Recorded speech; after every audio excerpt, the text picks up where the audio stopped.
Hey, check it out! That's right, there are 3 easy ways to whistle with your tongue. If you've spent countless hours trying to whistle but never figured out how, here's your chance.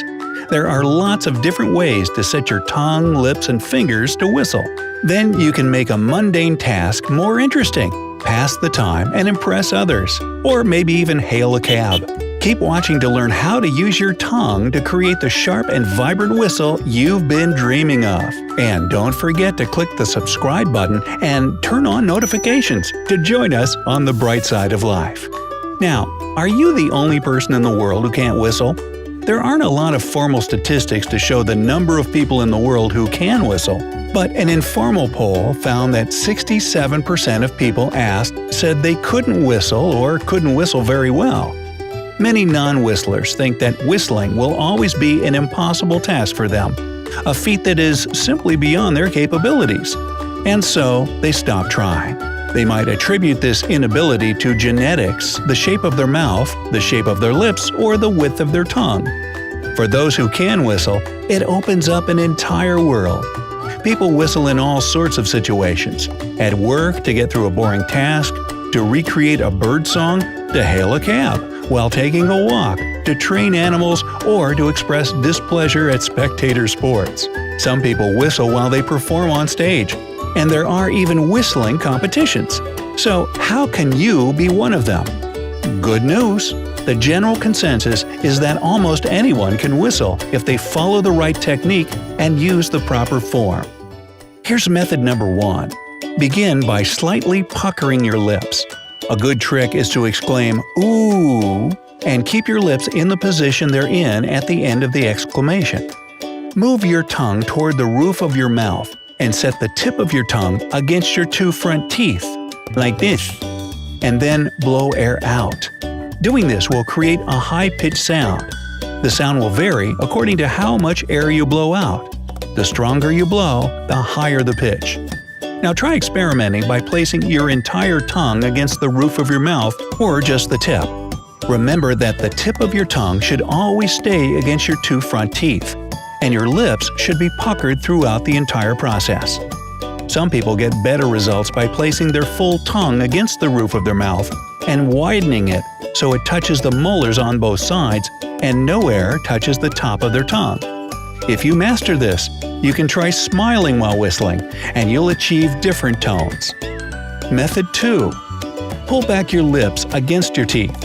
You should look like a smiling baby with just gums.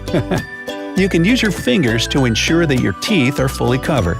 You can also use a mirror to double-check that your mouth looks like it should. Your tongue should be wide and flat near your bottom teeth, but don't let the tip of your tongue touch your bottom teeth. Then blow air out and direct it at your lower teeth. The whistle this form produces should be very loud.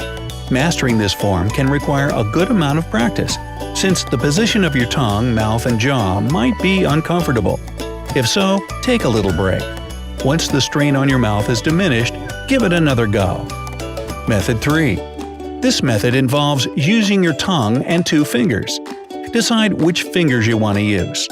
They will hold your lips in the proper position, so that you should use fingers that are strong enough to hold your lips in place and sit comfortably in your mouth. Some finger combinations include both index fingers, middle fingers, or pinky fingers.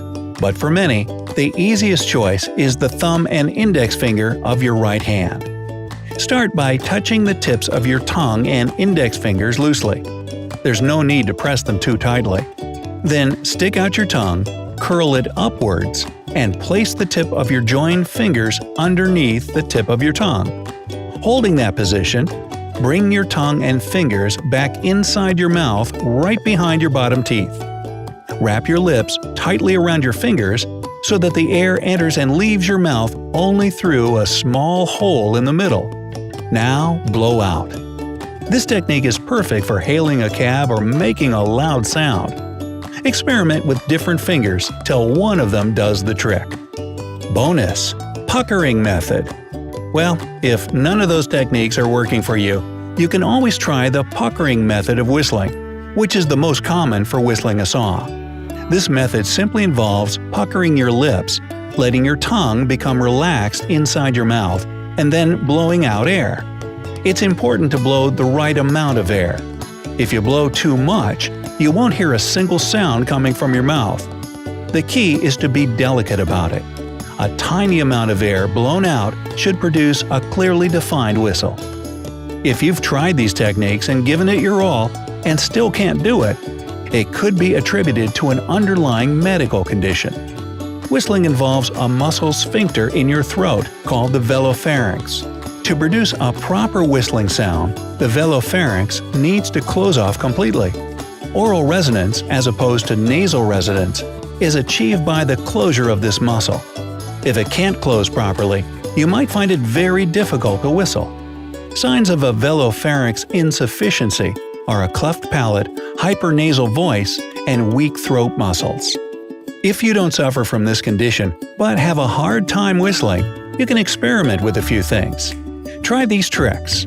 Wet your lips. Just moisten your lips with your tongue and try practicing that way. Your lips don't need to be drenched with saliva. Doing this might give you the results you're hoping for. Say the number 2 to get the right pucker. If you don't know how big or small your pucker should be, which of course is the pucker factor here, try saying the number 2. Then freeze your lips in that position, which is the right pucker size for whistling. Suck the air in instead of out.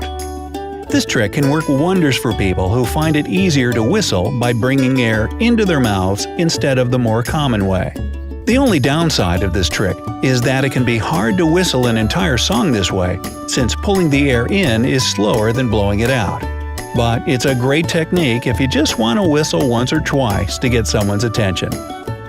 Adjust your tongue. Now, the height of your tongue can be a make or break factor for whistling. You might be great at whistling with your tongue set at a low height, or you might need to move your tongue farther up to produce a whistle. Adjusting the height of your tongue is also great for getting different tones. Even people who can whistle like an expert might not know that moving their tongues up and down can produce sharp, nuanced, and beautiful tones representing a musical instrument. And we're not just whistling Dixie here. You'll have a better chance of learning how to whistle if you try all these techniques and see which one feels more comfortable and produces better results. Remember that it might take you a while to truly master the art of whistling. The key is to practice and find what works for you. And if someday you make it big as a whistling artist, be sure to alert your mom. Why? Because she's about to become Whistler's mother. Boy, you didn't see that one coming now, did you?